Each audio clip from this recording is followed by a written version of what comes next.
Yes. No, Cannabis here. Cannabis workshop.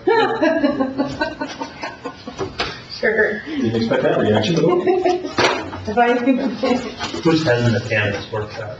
who is what? That would be So- really over Sorry. She also brought samples for you, Cody. Also, Rob's recording this, so now I did that. Alright, so, as you can see on your agenda, you have a lot going on, so we're gonna get as far as we can now, and then stop for the public hearing, and then get back to what we're talking about. So, I've got the agenda up here. At the last EA meeting, I kind of brought up cannabis at the very end, just have seen some news from the Office of Cannabis Management about where that law was at and felt we needed to discuss this. And as we go through this, you'll see we definitely need to discuss this. So we're going to move forward talking about the moratorium status, that's what we put in place. Look at where the rules are in the state right now, what local government responsibilities are related to these rules, what our authorities are, and then talk about the local ordinance. So, we have a moratorium in place. It expired on April 1st of this year. So I talked to Patrick and said, what can we do? You know, he had said maybe we could extend it, but he's advised that we need to schedule a hearing on the ordinance within 30 days of the expiration of that moratorium. So he's recommended that we have a public hearing on May 12th for the ordinance. I know that that's really quick. I really would have preferred to have more time with you guys, but that's the time we're on right now. So you'll see on your city council agenda request to schedule a public hearing on May 12th. And then I had mentioned too, planning and zoning will review that at the EDA, before the EDA meeting, at the planning and zoning meeting too. I'll have a draft ordinance at that point for them. So right now, the status rules on cannabis in Minnesota. The draft cannabis rules were approved on April 7th. Office of Cannabis Management can begin issuing business license on the uncapped license categories once rules are published later this month. Actually, saw a note they were published today, and so they can start issuing them in the next couple of days. I believe it's after 5 days of the rules have been posted. Qualified applicants in the license categories are capped by state statutes, so that's cultivator, mezzo business, manufacturer, retailer, will be subject to a series of lottery drawings for the distribution of these licenses. There is a case that may require that they can social equity licenses first, and so a lottery for that. That's up in there. So right now they're planning lotteries for those license types to be conducted this summer, for both social equity and general applicants. Our responsibilities, or local government responsibilities. Once an applicant has been vetted by the Office of Cannabis Management and is selected for proceeding in the verification process, they are then required to receive the local government's certification of zoning compliance, as well as, if applicable, a retail registration before operations may commence. So zoning compliance will be involved for licenses, will be involved for all licenses, and the retail registration will only be involved for those that are retailers. Okay, so certification of zoning compliance, what does that mean? Basically, that is us saying that wherever they're going to locate this proposed business, it meets whatever zoning requirements we put in place. We'll talk more about what that looks like, what authorities we have with that. But basically, the Office of Cannabis Management will notify us when an applicant attempts to operate and request that certification. We then have 30 days to respond.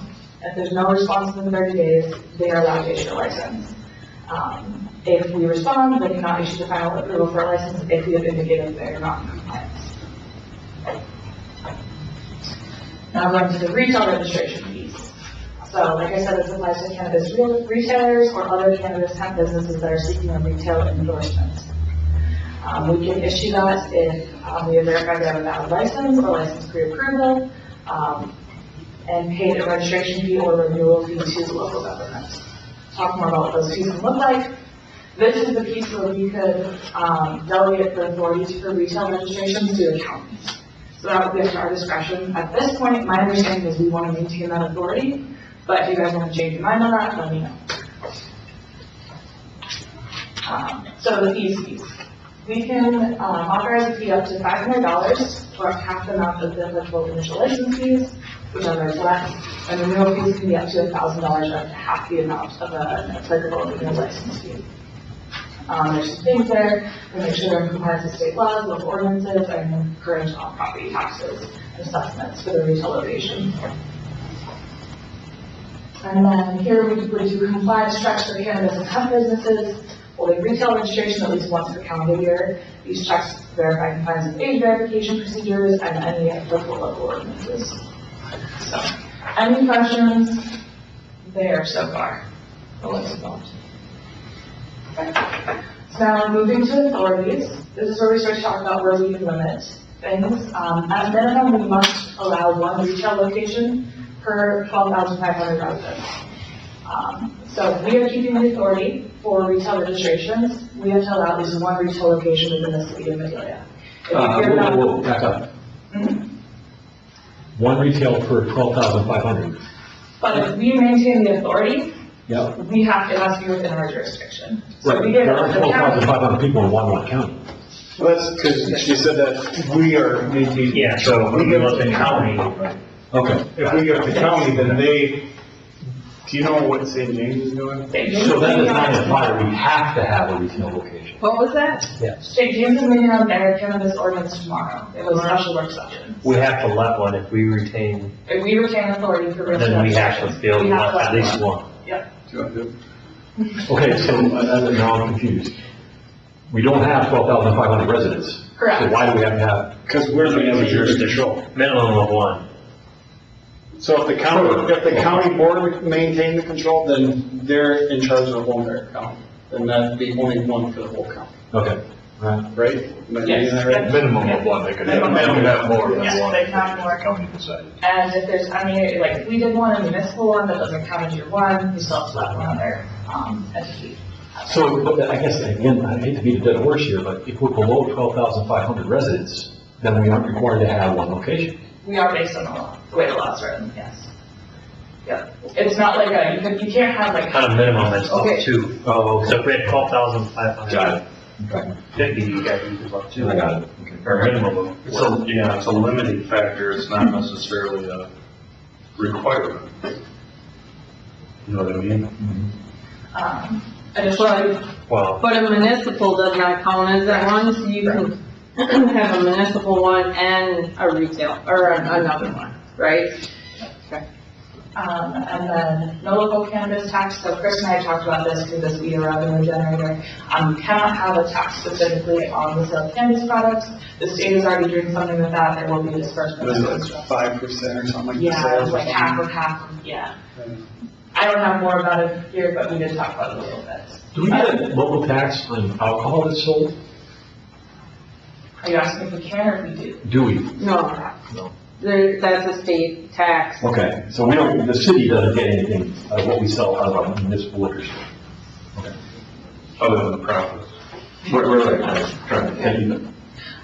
Okay, then the last piece is about retail timing restrictions.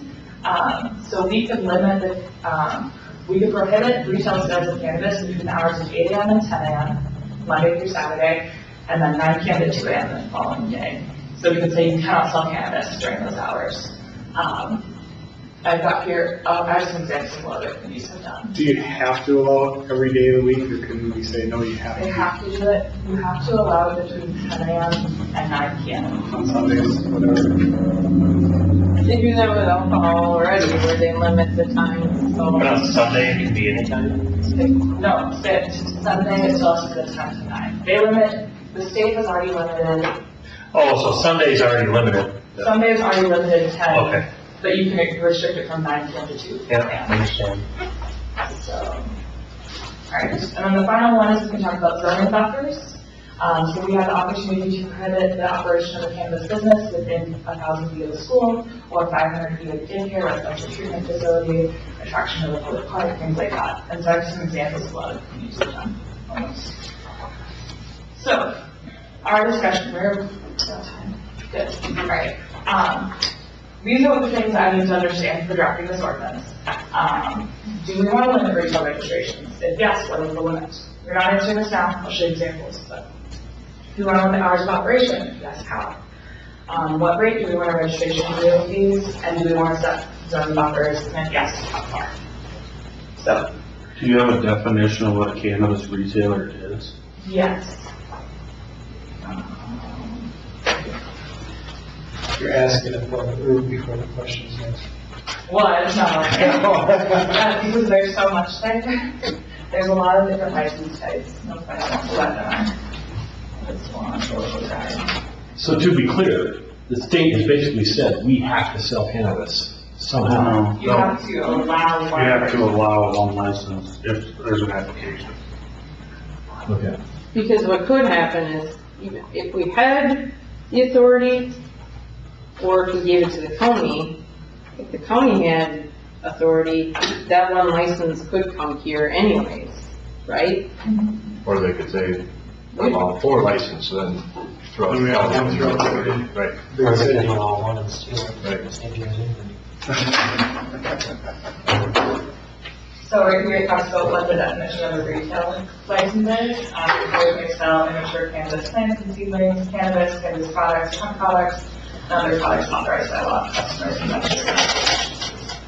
So they've got 13 types of business licenses. And the resellers are the ones that are delayed until summer, is my understanding. They are limited. I can give you more on that if you want. Well, the question I brought up to Chris was all these cannabis-infused beverages that are being sold at liquor stores. Do we need a license? Because we're missing out on profits. Like, do you want a license? I don't know, do Well, like, you? do you need, like, giveaways, do you need one to sell this? Because all I don't the liquor stores are selling them and they don't have a license. I thought at one point in time you said it wasn't supposed to have in the same retail. No, that's the smoke stuff, I think, Oh, with our ass. So we have alcohol beverages that are infused with THC. Well, they're not even alcoholic, they're just Oh, Yeah, they're they're just not? THC. They're just THC THC? infused. Well, we haven't brought them in because I don't want to, I don't know where we sit. But we are missing out on some serious revenue. Well, what other, do you have any liquor stores that sell that you know of? Our vendors sell them to certain liquor stores, and they said Municipal. it's a profit. Municipal liquor stores? Yes, I think so. He said there's many liquor stores he deals with. we can always reach out to them and see what they He's did. got the contacts for me. Well, you don't need one? There's 2 different categories there. There's one of them that have something, one thing in it, and There's hemp derived and then there's actual THC. cannabis derived, yeah, so I don't know exactly what's being sold, that's why I'm asking what a retailer is. Because the other thing is if you put $1,000 or 1,000-foot restriction and the liquor store is considered a retailer, then it's already not in compliance with the 1,000-foot restriction for the school. It basically falls in that buffer, so you'd never be able to sell any of those products in the liquor store. And realistically, the profit margin's probably triple that than regular alcohol because they're $5 a people, $5 a can. Especially so that. So, Well, must not be too strict, they're giving them you can set that buffer. So you can- oh, right, I mean, you can do whatever you want, man. That was the or not that one. So we'll look into that. Maybe you know. Well, that would be my question, I'm not saying that necessarily we need to go for that, but if Well, if there's no. If that market grows, that's probably a product you're gonna want in your liquor store at some point. Especially if the profit margin is massive. So. I'm gonna point this out, we're at 1,800. Otherwise, we're gonna have to sell them all down to golf course. 6 o'clock. I don't have enough space to get them on there. Okay, well. Yeah. What time is the? We need to, Oh, okay. Alright. Want to table workshop? Yes. I'll make a motion to table workshop. I'll second. All in favor, say aye. Aye. All opposed, same sign. Motion carried.